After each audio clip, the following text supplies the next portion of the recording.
کہانی ایسے مقام پہ آ کے کھڑی ہو گئی ہے جہاں پر سب کے راز آہستہ آہستہ سب کے سامنے کھلتے جا رہے ہیں۔ خورشید بی بی کاسلی کے بادشاہ کے ساتھ اپنی بیٹی کو ڈھونڈنے کے لیے نکلتی ہے۔ جب انہیں پتہ چلتا ہے کہ عاشق علی کا انتقال ہو گیا ہے اور سندری وہاں سے کسی کے ساتھ چلی گئی ہے، تو یہ سب باتیں سن کے خورشید بی بی کا دل ٹوٹ سا جاتا ہے، وہ مایوس ہو جاتی ہیں۔ لیکن ابھی ڈرامے میں آنے والا ایک نیا ٹویسٹ۔ وہ جیسے گھر پہنچتی ہیں تو لاجا عمان ان سے ایک ایسی بات کہتی ہیں جن کی وجہ سے ان کی خوشی دگنی ہو جاتی ہے۔ لاجا خورشید کو بتاتی ہیں کہ غلام کو ایک لڑکی کے ساتھ پیار ہوا ہے، اس کا نام سندری ہے اور اس کے باپ کا نام عاشق علی تھا، جو کہ اب اس دنیا میں نہیں ہے۔ یہیں سے دوستوں کہانی میں نیا ٹویسٹ آتا ہے۔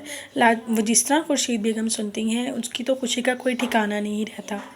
وہ بنا دیری کیے جلدی سے غلام کے کوارٹر پہنچتی ہیں، وہاں پہ سندری کو دیکھتی ہیں، فوراً اسے گلے لگا لیتی ہیں۔ دونوں ماں بیٹیاں جی بھر کے روتی ہیں۔ یہ ڈرامے کا سب سے بیسٹ سین ہوگا۔ اس کے بعد خورشید سندری کو اپنے ساتھ لے کے حویلی چلی جاتی ہیں، لیکن وہاں پہ ایک بہت بڑا طوفان آنے والا ہوتا ہے۔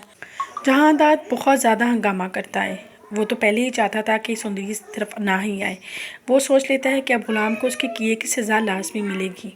دوسری طرف بادشاہ جیسے ہی حویلی آئے گا وہ سب کے سامنے اعلان کر دے گا کہ سندری کے ساتھ ہی وہ شادی کرے گا۔ لیکن دوستوں ٹویسٹ یہاں پہ ایسا آئے گا کہ سندری خود سب کے سامنے بول کے کہہ دے گی کہ وہ بادشاہ کو پسند نہیں کرتی، وہ شادی کرے گی تو صرف اور صرف غلام کے ساتھ۔ وہ صاف کہتی ہے کہ میں غلام کے ساتھ رہنا چاہتی ہوں ساری زندگی۔ یہاں پہ خورشید بی بی بھی اپنی بیٹی کا بھرپور ساتھ دیتی ہیں اور بادشاہ کو منع کر دیتی ہیں۔ لیکن آنے والے دنوں میں ہمیں دکھایا جائے گا کہ بادشاہ بے حد غصے میں آ جائے گا یہ سب کچھ دیکھ کے، کیونکہ وہ بہت ہی ضدی انسان ہے۔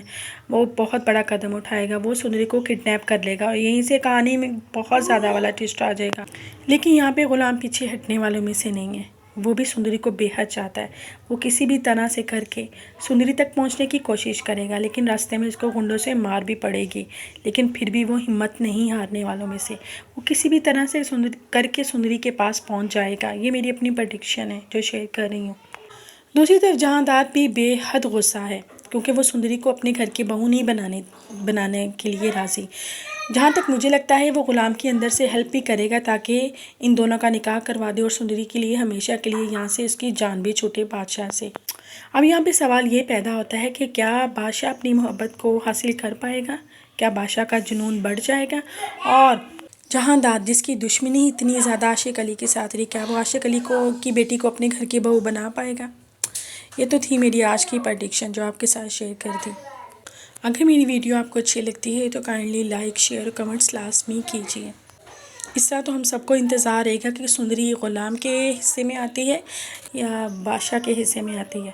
کیا یہاں پہ دشمنی جیتے گی یا محبت جیتے گی؟ کیونکہ خورشید بھی اپنی بیٹی کا ہی ساتھ دے گی۔